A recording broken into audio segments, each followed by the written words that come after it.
if you're going to be able to get in front of your team with a great vision, you're going to have to articulate, man, there's something broken in the market. There's something that we must fix. Here's the burden. And I believe that we can do this. And who is better equipped to hold both burden and belief than those of us who are Christians? Hey, everybody. Welcome back to the Follow2Lead Podcast, a Christian leaders podcast powered by EB Solutions, energy benefits for every business.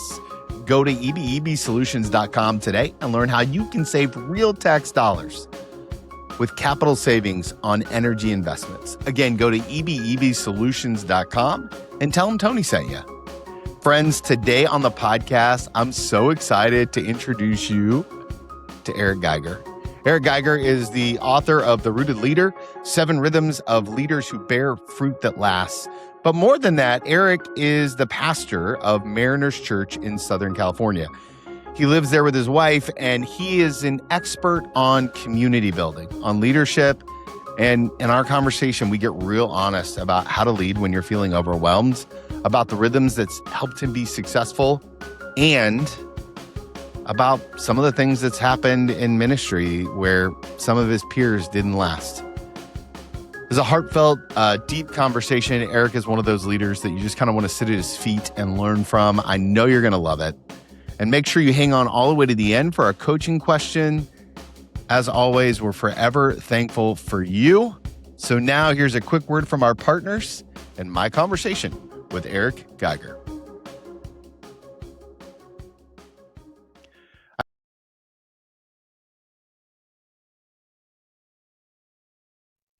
Hey, everybody. Welcome back to the podcast. I'm so excited to have Eric Geiger on today. Eric, thank you so much for taking the time to say yes and be a part of our community.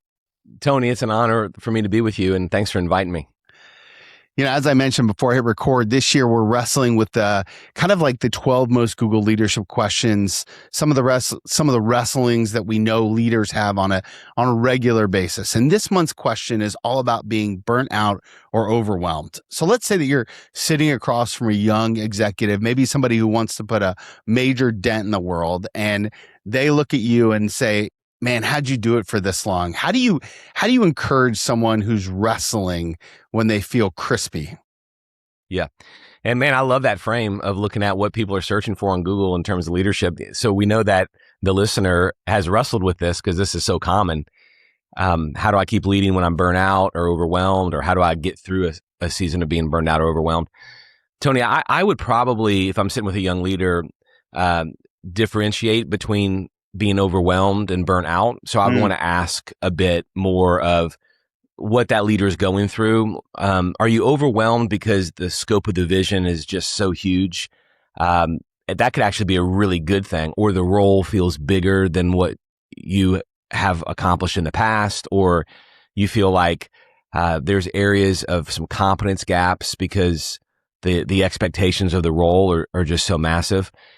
So if that's the overwhelmed, but the person's energized and maybe they feel intimidated by the role, but they're not, they're not having a hard time getting up in the morning. They still have a vision for the team that they're leading, the organization that they're serving. I would say, hey, let's just talk about the overwhelmedness and really see the being overwhelmed. Can you try to see it as a gift to begin with?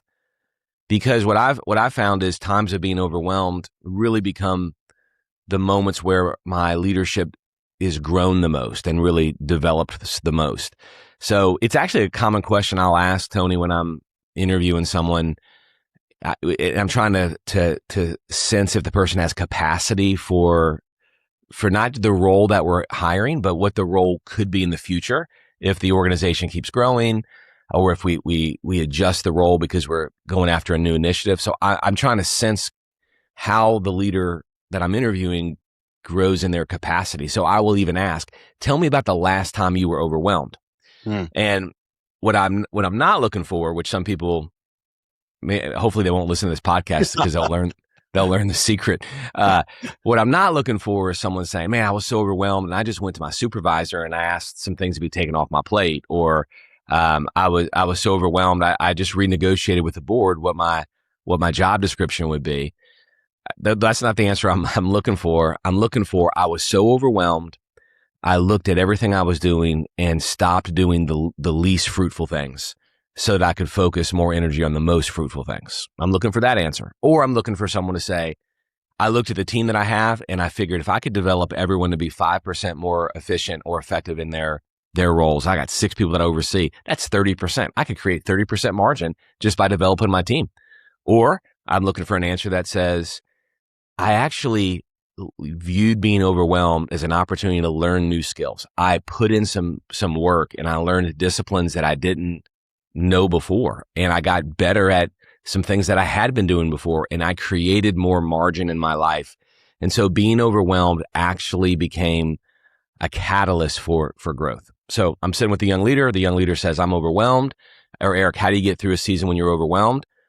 I would say, use the season as a gift for your own development. When you work out and you try to build muscles physically, you need to put more weight on the bar than you can lift. Now, the art of growing muscle is to overwhelm your muscles, but not crush them. So you want to put enough weight on the bar that is more than you did last time, but not so much that you're crushed. And so the weight of the weight of developing as a leader is the same thing. You need to put some extra weight, take on some more responsibilities, bite off more than you can chew. People say, don't bite off more than you can chew. If you want to grow, you got to bite off more than you can chew, because it forces you to grow. It forces your leadership muscles to grow, but not so much that you choke, not so much that you get crushed. Does that make sense, Tony? So that's perfect sense. Yeah, no, that's the overwhelm side. I love that. Let me ask you this. You've been leading at a high level for a really long time. You're a pastor of one of America's largest churches, and you're well established. You're writing books. You're doing all the things. What does that look like in your life? If we were going to get practical for just a second, like, how do you put more weight on the bar when essentially you got you got some good things going there? Man, I was wrestling with. I'm a Christian. I walk closely with the Lord. And I was wrestling with him this morning on this issue, because I'm in a moment right now where I'm like, what am I doing? Why have I taken on yet again more than I feel like I can handle? We're currently walking through a season where we're raising, and just since we're being super transparent, I mean, Our church doesn't even know this, just some people I've met with individually. I guess when this is released in August, more people will have known, but I'm currently in the private phase of raising capital for some new expansions that we're doing in different cities in Southern California. And it's a big number. I mean, it's more than I've ever raised before. And it means more work, and it means really being able to articulate vision clearly. It means doing a lot of the work behind the scenes before I'm in a meeting, really having clarified exactly what we believe we're supposed to do. And I'm like, here I am again in a season feeling overwhelmed. And I'm preaching to myself right now as I'm telling a leader, hey, embrace that season, because on the other side of that season, there's more fruit, because I'm in that season right now. I'm in the moment right now. There's a lot of type A listeners or type A leaders who are listening. And I think one of the things they have a hard part kind of wrestling with is, when is it too much weight? Like, so, I would imagine that's done in community. You've got people surrounding you. As the kind of the leader, one of the things I noticed in your book, in the dedication page, is you thanked two groups. You thanked the shepherding leaders and the directional shepherding elders and the directional elders, which I would love to hear how those people come around you in a decision like this. That's like, it's not too heavy of a lift. We're spotting you. We've got you. If we're going to keep on with the weightlifting metaphor, like, it's a great idea of how community helps you do hard things. It's great. And I'm so glad you noticed that. And you're exactly right. Let's keep with the weightlifting metaphor. That's great. Right. I need some spotters. I need some spotters around me. And by God's grace, I have amazing people around me. So the directional elders, really on what I shared a moment ago, I'm not carrying that burden alone. Obviously, when you are the leader, there is, I think most would agree, there's probably a bit of extra weight, but it's not the sole weight. I don't have the entire weight on me. And I have people around me that love me and believe in me and support me. And then the shepherding elders, we have shepherding elders at each congregation. And I mean, they care for me and they care for my family and my kids. And so while I would say I'm in a situation where I continually bite off more than I can chew, I'm not alone. I'm in community, and really the strength of the community around me is what, from a practical standpoint, has allowed me to step into being overwhelmed with greater confidence.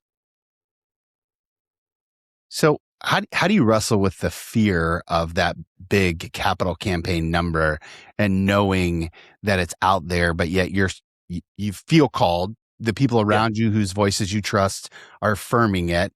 All indicators are this is where you need to be going. And yet that's still a big, hairy, audacious goal. It's scary, right? It's BHAG. Totally. It's all those things, right? Like what's that look like on a random Wednesday in June? Yeah, it's good. And another term that's used in marketplace leadership is a wildly important goal, which is essentially this. You set some wildly important goal that, if it's achieved, really changes the trajectory of the organization that you're leading.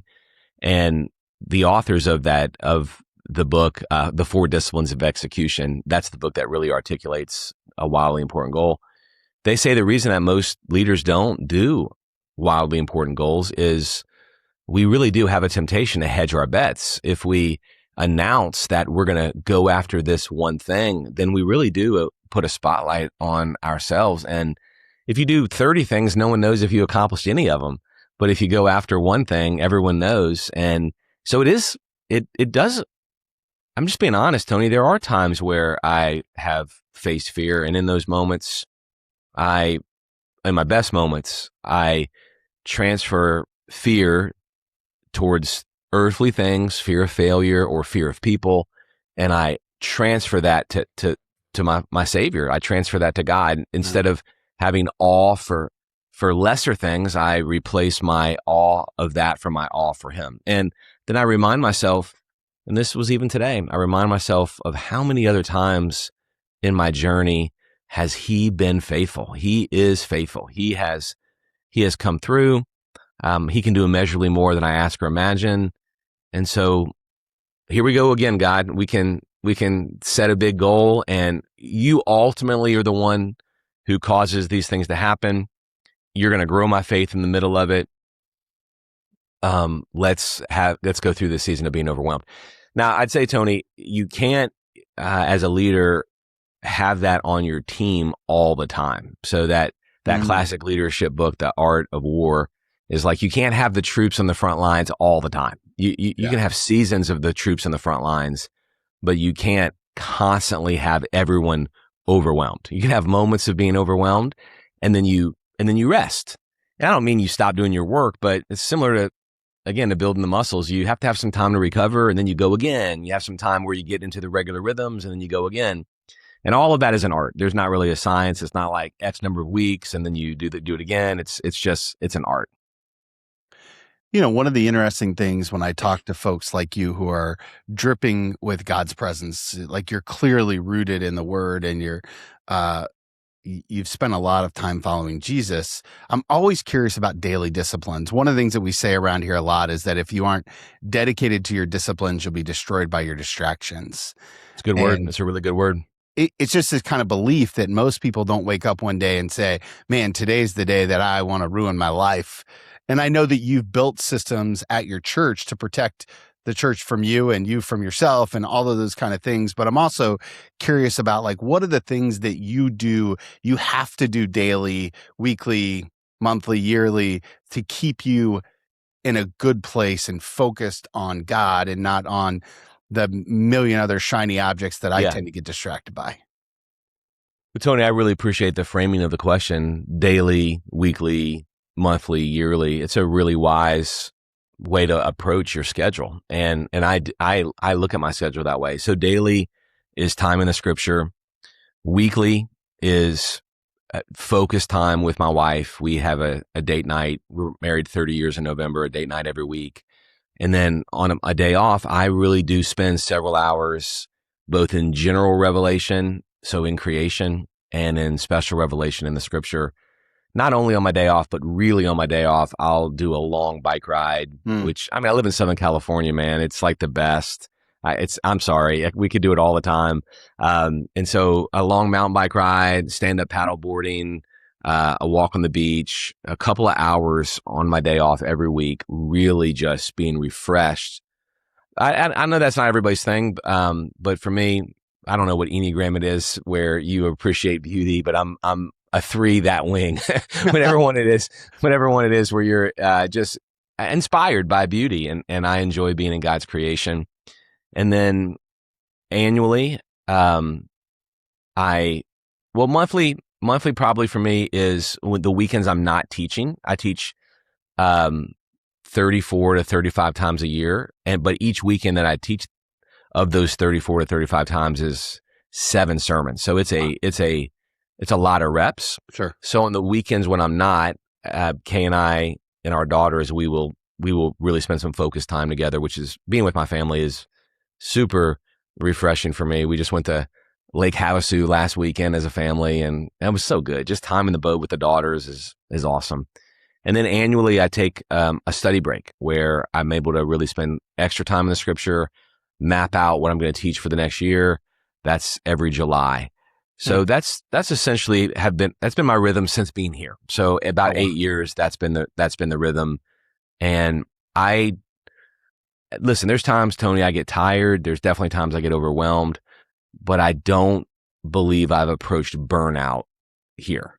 I had a season of my life when I was pastoring in Miami years ago that I got burned out, but man, I think that probably happens to a lot of young leaders. I was a young leader in my late 20s, and I just was nonstop. And by God's grace, he taught me through that season. He refined me through that season. So if you've been burned down in the past, that doesn't have to be your story forever. That's so good. I want to talk about your daughters for just a second, mostly out of selfish.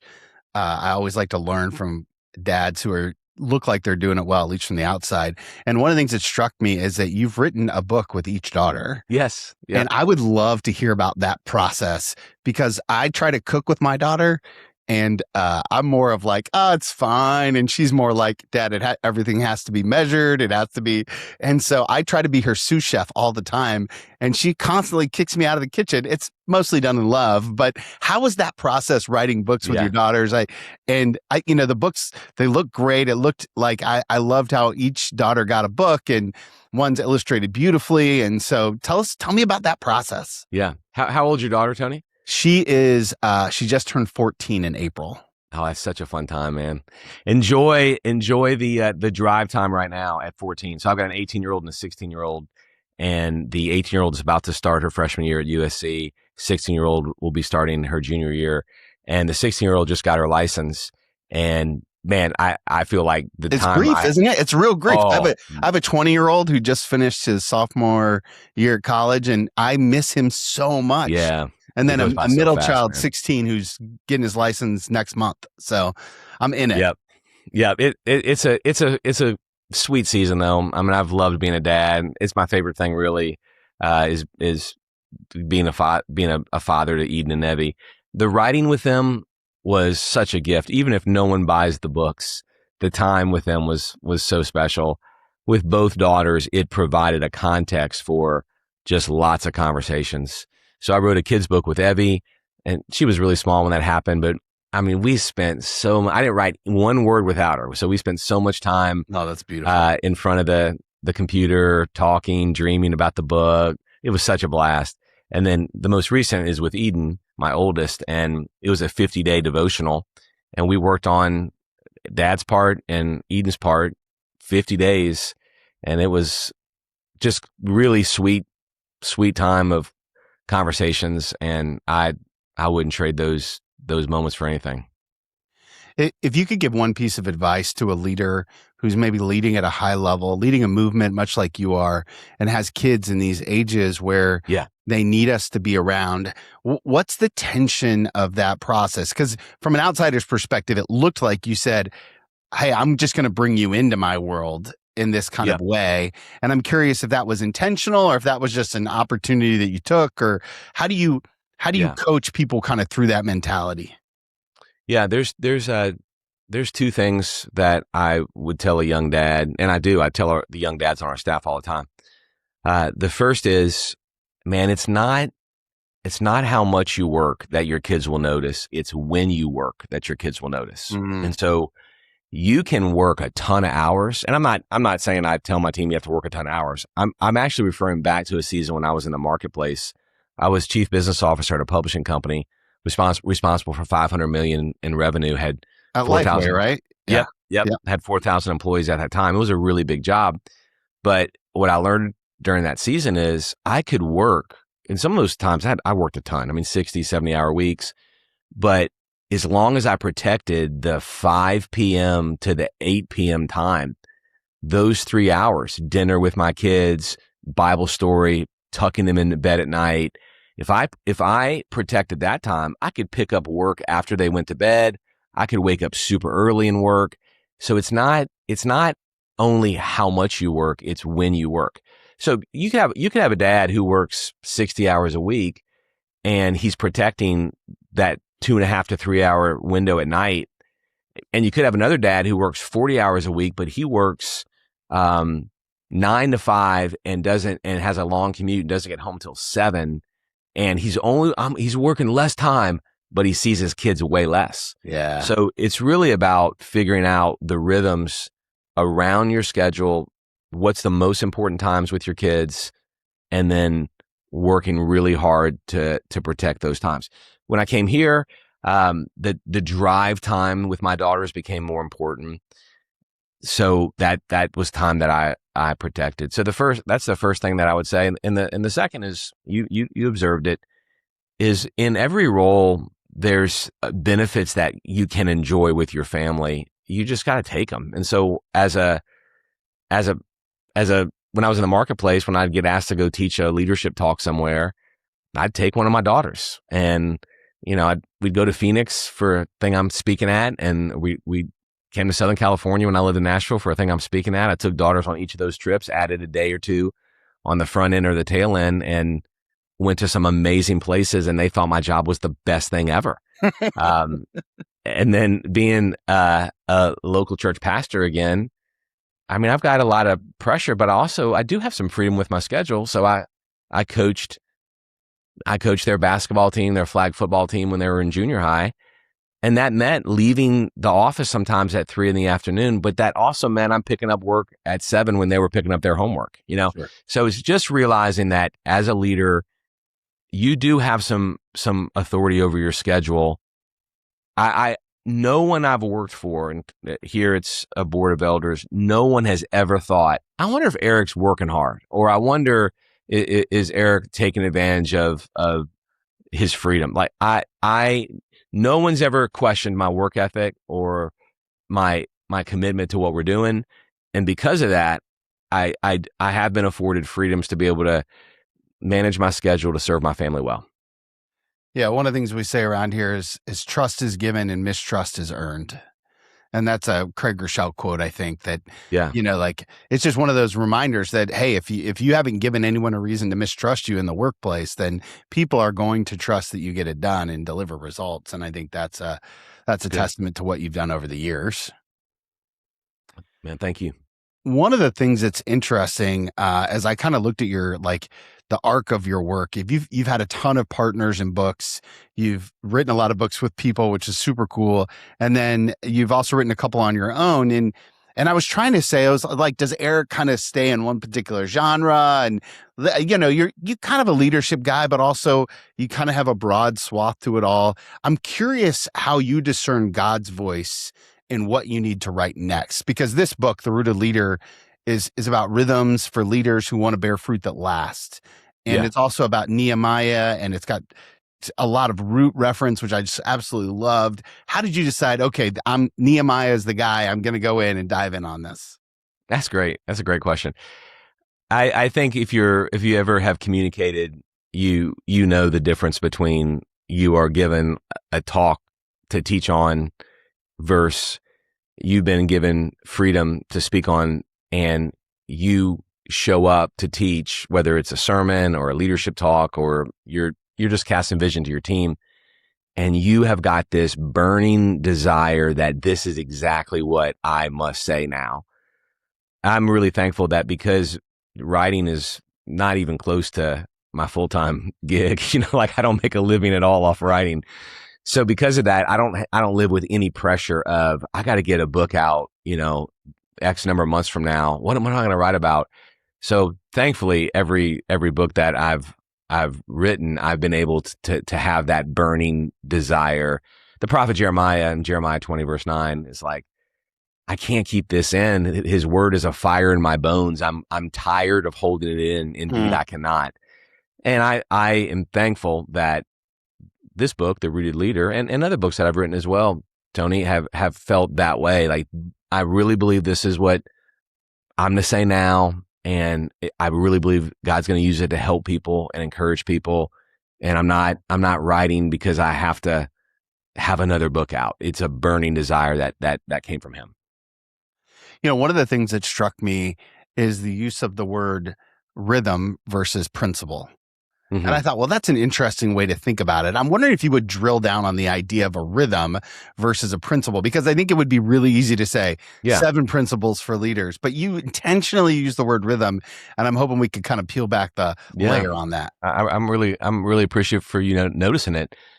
I think there's amazing. Principle is a great word, and it's great to be a principled leader. Sure.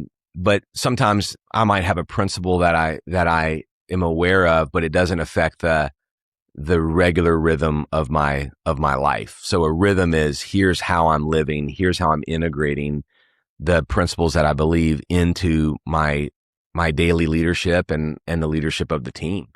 And so a rhythm to me is more impactful on my behavior.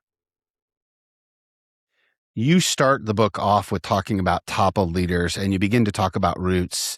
In the church world, we have seen in Christianity, if you're a Christian leader, you've seen other Christian leaders topple, and it's such a heartbreaking and yet true reality of the world that we live in. One of my questions was, why start with the toppled leaders, and how has this impacted you personally? I'm sure that some of your friends, you mentioned it, some of your friends are some of those leaders who have toppled, unfortunately. Help me understand kind of the thought process when you started writing this part of the book. Tony, I think you said the word heartbreaking, and that really is the reality. And even if you don't know the person that you've heard has toppled, whether it's a ministry leader or a marketplace leader, just because we've been in the game long enough, we know that on the other side of that story, there is massive pain. Not only to that leader, of course, sometimes that leader is so frustrated with himself or herself, like, how did I get to this place? But there's severe pain for the family. There's an organization that is wondering what's next. Sometimes people even wondering what's true. Could I trust anything that was said in the past from this person? It's very disorienting for people. In the book, we use illustration. I use the illustration of a tree that topples. There's cleanup. Pickup truck shows up and there's a chainsaw, and the tree gets chopped up and put in the back of a pickup, and it's driven off. The cleanup happens kind of fast, and then a couple weeks later, grass starts to grow. The cleanup for a leader who topples is not fast. It is a very messy, long process. Sometimes it takes years for credibility to be restored to someone. And so why open the book that way was really just to give a contrast between rooted leaders and toppled leaders. And you don't know if the roots are bad until the storm comes. So storms are going to hit all of us. That's the one thing we cannot stop. So every one of us who's listening right now, and you and I are talking, we are going to have storms, and leaders have a bunch of storms. We are one email away from our whole week being derailed. There are storms that hit leaders all the time, and we can't stop that storm, but we can be sure we have healthy roots. You can't tell which tree had unhealthy roots until after the storm blows through the field, and the tree that fell had unhealthy roots, and the tree that's standing had healthy roots.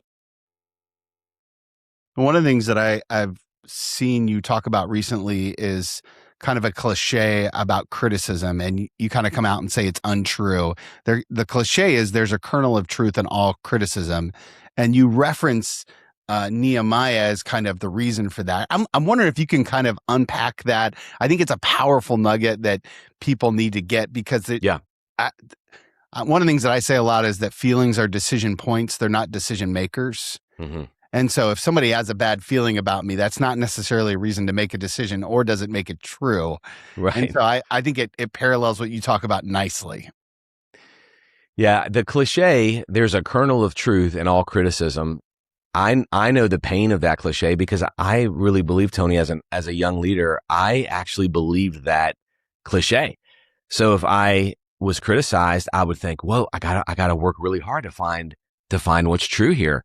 And I would constantly think about the critical statement, or ruminate on it, or dissect it, because I gotta find there's something true. And if I'm gonna be a godly man, if I'm gonna become more like him and better developed, I'm gonna find what's true here.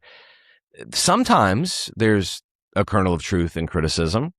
There's surely truth within a godly, wise rebuke. And I have people around me who have the freedom to bring a wise rebuke to me, and I should listen. I should stop and listen to a wise rebuke.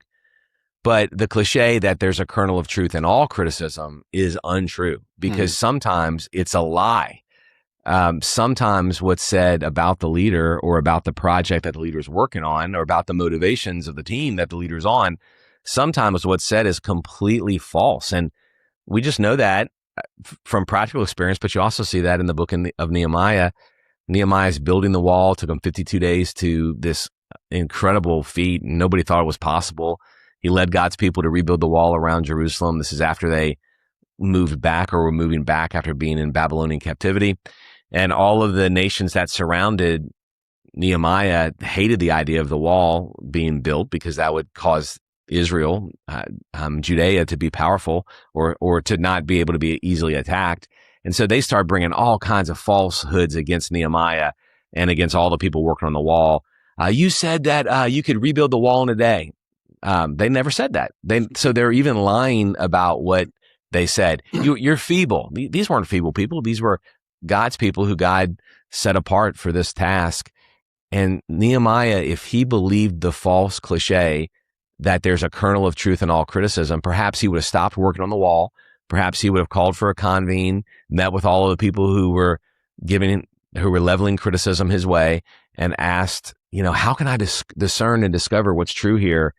But he knew it wasn't true. And so he just kept building. And, there's a famous verse in the book of Nehemiah where he says, I'm doing a great work. I can't come down. I can't come down from the wall.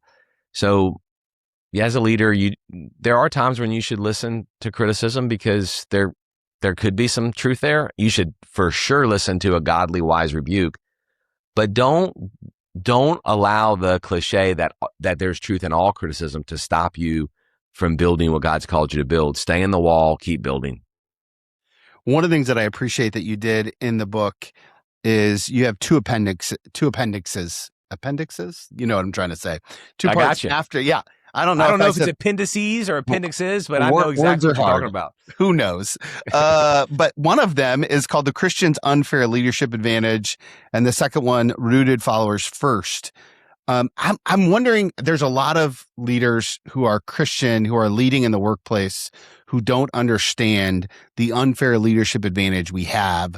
I'm wondering if you could just give a 30,000 view overview. I think people should pick up the book, and if you could pick it up just for that part, and it would be worth it. The whole book is excellent, but pick it up for that part.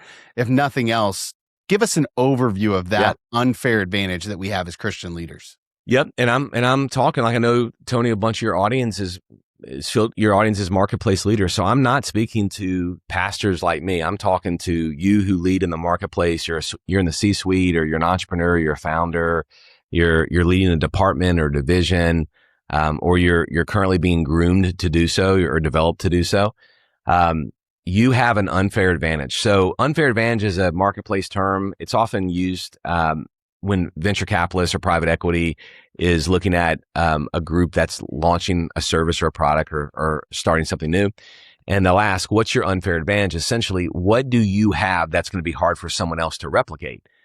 And for those of us who are Christians, we have an unfair advantage. It's even more unfair because we did absolutely nothing to get it. I mean, we have an advantage that's given to us only by grace.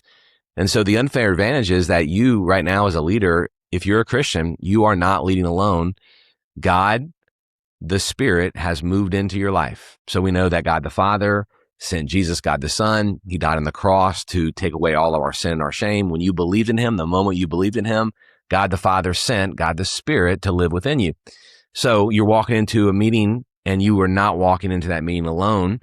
You then have the ability to be filled with wisdom from God. The creator of everything lives within you and can guide you and give you wisdom.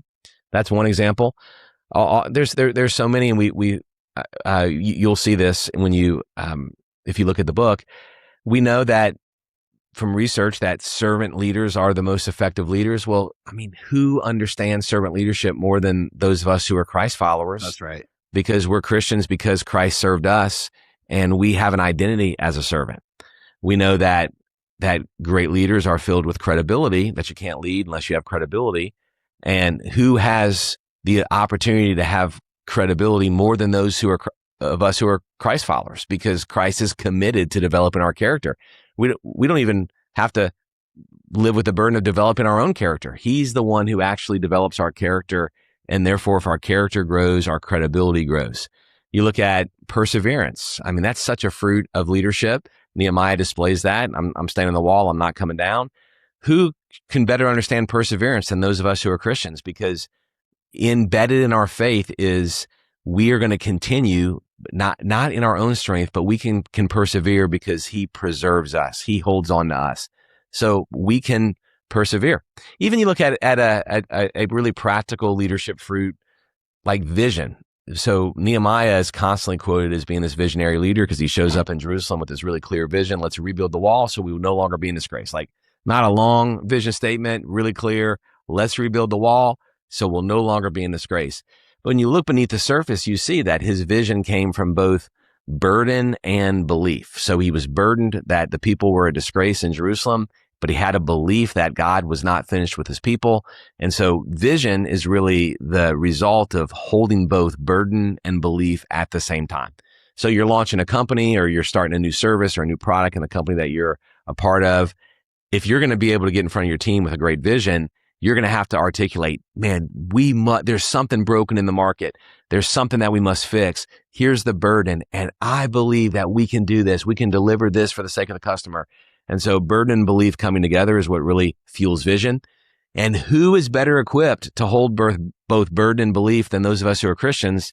Because we actually hold both at the same time in our faith continually. We believe that this world is deeply sinful, and we believe that God is able to make all things new. We believe that sins mess things up, and we believe that the grace of Jesus is bigger. Our faith teaches us to hold both burden and belief at the same time. And so there's so many unfair advantages that we have as Christ followers. And listen, Tony, I'm not saying that every Christian is a great leader. Sure. And I'm not saying that if you're a Christian, you're automatically going to become this, top leader in your company. I'm not saying that. And I think it's definitely unchristian to say, hey, I want to follow Jesus so he'll make me a better leader, because then you're not really following Jesus. You're following the idea of becoming a better leader. Right. But I am saying that Jesus makes us better than we would be without him, that we have an unfair advantage as leaders because we are never leading alone. Amen. I love that. Preach that every day. I think more and more leaders need to hear that all the time. Okay, I have like a million more questions that I wanted to ask you, but I want to be conscious of the time. So there is one I'm going to pull from my list, and it's about Kenton Bayshore. Your mentor there. You preceded him there at Mariners Church. He intentionally poured into you for a long time, and he did it you guys met monthly for lunch, according to my research, and like you guys did it, and you've been very public about your praise for him. I love and adore that kind of intergenerational disciple making. My question for you is really less about Kenton and more about you.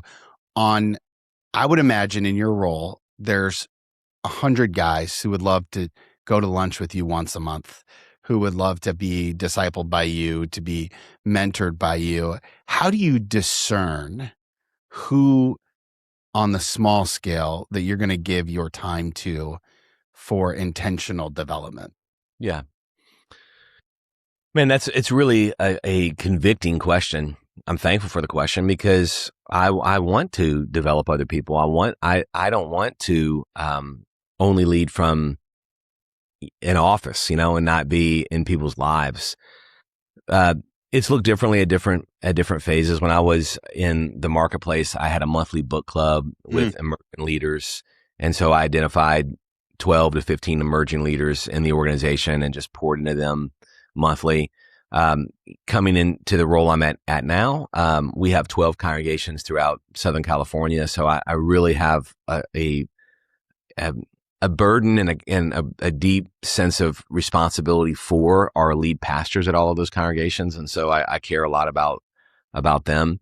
The 4 years, actually, this would have started 7 years ago now. For 4 years, I led a group of high school guys for 4 years as a high school guys Bible study leader, just because I really believe in doing something at all times to invest in the next generation. And sometimes I will do things that I ask myself, if I was a regular Christian, what would I do? If I just came to church here and I wasn't the pastor, what would I do? And let me do something that's outside of my job profile at all times so that I'm reminded that I'm a regular Christian too, And so if I was a regular Christian, I'd lead a group of high school guys. That's what I would do. I would invest in those guys. So I did that for 4 years. They're all juniors in college now. So it's been a bit. So it's looking for things. It's looking for those moments, Tony, that I'm pouring into younger leaders. I mean, this last season really has been, our daughters have hosted Bible studies at our house for and seniors. And so it's been just to be there, not necessarily leading anything, but being available. For me, it's the teenage guys. From Kay, my wife, it's the teenage girls, but being available to answer, random questions, just to, and for Kay and for me, we want to give a beautiful marriage picture to those kids. We want them to see a godly home, and we want them to see a husband who loves his wife and a wife who loves her husband, and what that looks like. And a lot of those kids have that, but some of those kids don't have that, and it's good for them. It's good for them to see that. When I was in the Army, we used to call that ministry of presence. It's huge. Yeah, where you just kind of you just surround the troops, and not for any other reason than just to say, "Hey, I love you, and I'm here." Right? If you need me. Okay, I have one more question for you, but before I ask it, I know everybody's going to want to pick up the book. Where's the best place to pick up the book, to learn more about you? If they want to listen to any of your teachings, where can they find you on the interwebs? Yeah. So if you go to ericgeiger.com, there'll be links in there to the church where I'm pastor that has messages on it, and podcasts as well. You could listen to sermons on the podcast but I think, all of those are linked on the website. And then the book, The Rooted Leader, it's going to be in places that you buy books. So Amazon, Barnes and Noble, websites like that. You could, if you hit order right now, the book will be there before we finish this podcast. Right. It's ridiculous. Yeah. So good. Okay. The last question that we're asking people this year is about the greatest leader you've met in person. No Jesus answers. So, in your lifetime, who is the leader that's impacted you or shaped you the absolute most? Yeah.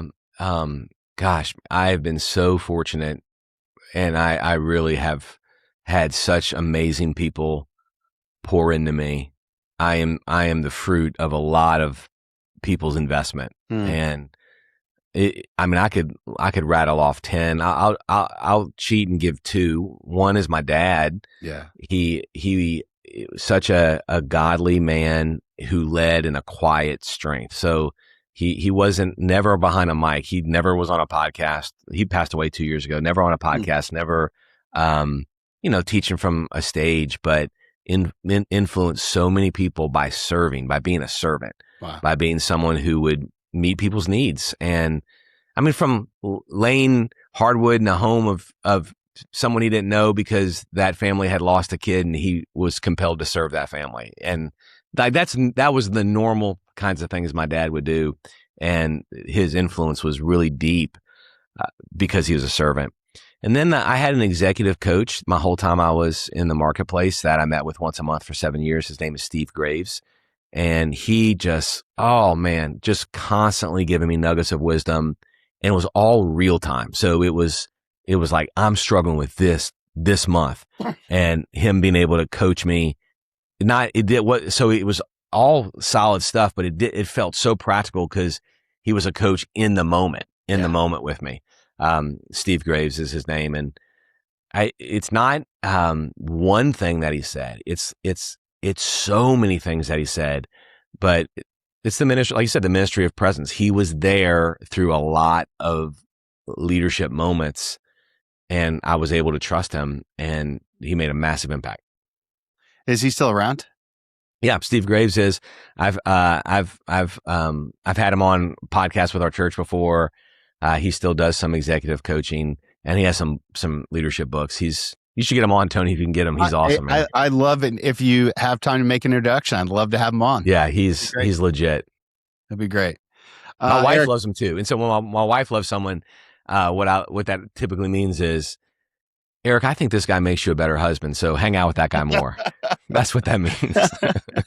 That's amazing. Yeah. That's great.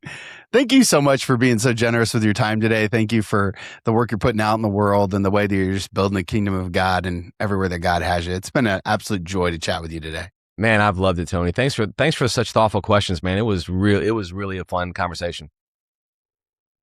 I told you guys what a great conversation. I particularly loved the way that he talked about, giving people the benefit of the doubt, leading in the same area for a really long time, and about that idea of rhythms and what that looks like.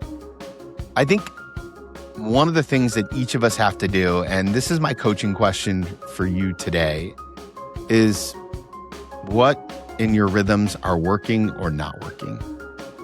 What in your rhythms are working or not working? Take some time this week, do an evaluation. Shoot me an email. Let me know what you came up with. You can email me, tony@twmilt.com. You can also find me on Instagram @twmilt, on LinkedIn @twmilt as well. As always, forever thankful for you. Remember, if you want to follow Jesus, you must be willing to move.